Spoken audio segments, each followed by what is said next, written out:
The third thing that needed to happen in order to bring about our adoption was that Christ needed to be born under the law.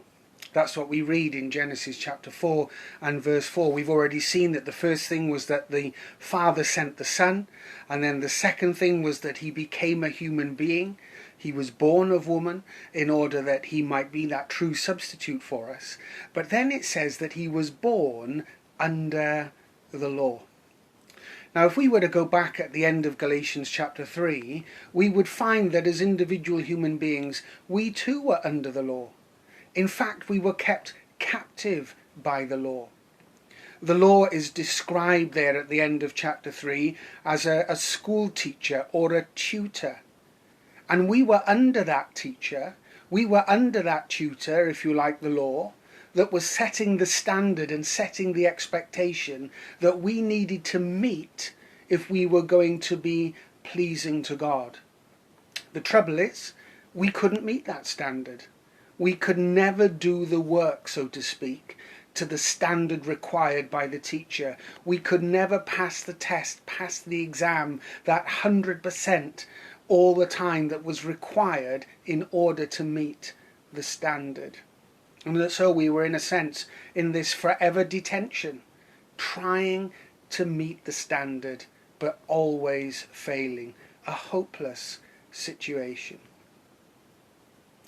But when Christ came into this world, even though God was the creator and giver of the law, when Christ came into the world, he didn't choose to live above the law, but he chose to live under the law. In other words, he chose to live by the same law, the same standard, the same expectation that he placed upon us. He voluntarily came into this world and put himself under that same law, that same standard, and that same expectation. If we think of the law as a school teacher, we could perhaps say that Christ came into the same classroom as us. And that's an amazing thing, I think, that he was humble enough to come, if you like, and sit in the same classroom as us, sit under the same teacher as us, and sit the same tests and exams as us. But unlike our inability to pass those tests, he could pass them. And that's why we read in Hebrews chapter 4 that we do not have a high priest who cannot sympathize with our weaknesses, but was in all points tested as we are, yet without sin. He was not held captive to the law. He wasn't under the authority of the teacher. He could, if you like, leave the classroom whenever he wanted.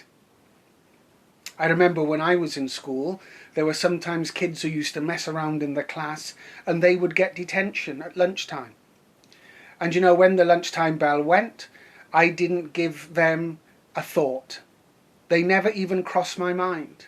When lunch went, when I was in school, there were two things on my mind, food and football. And it usually meant going to get my food first from the canteen, and then whatever time was left after that, going out onto the schoolyard and playing football for the rest of the time. I didn't think about those in detention whatsoever.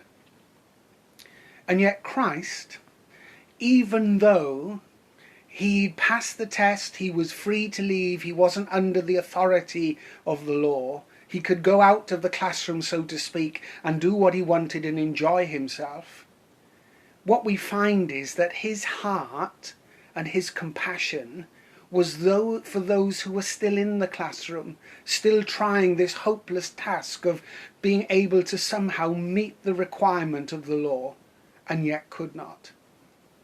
And so rather than going out and enjoying himself, he went out to the place of Calvary, to the cross, and he went to pay the price for our failure, our inability to keep the law, our inability to meet God's standard and expectation, that through that work we might gain his righteousness, and that we too would no longer be under the authority of the law, held captive by the law, but would be free.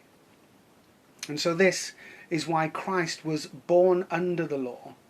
A, to show that he could keep it himself, and in doing that would satisfy the second requirement for being a true substitute.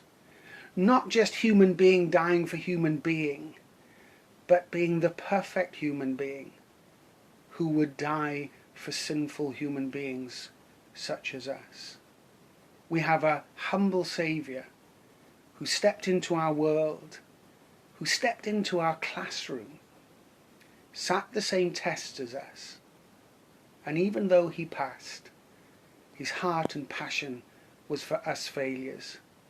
And he went out and he gave us life. He gave his life so that we might be forgiven, that we might be those who satisfy the law through his righteousness and could go free. Next time, we'll look at the final thing that needed to happen in order to bring about our adoption.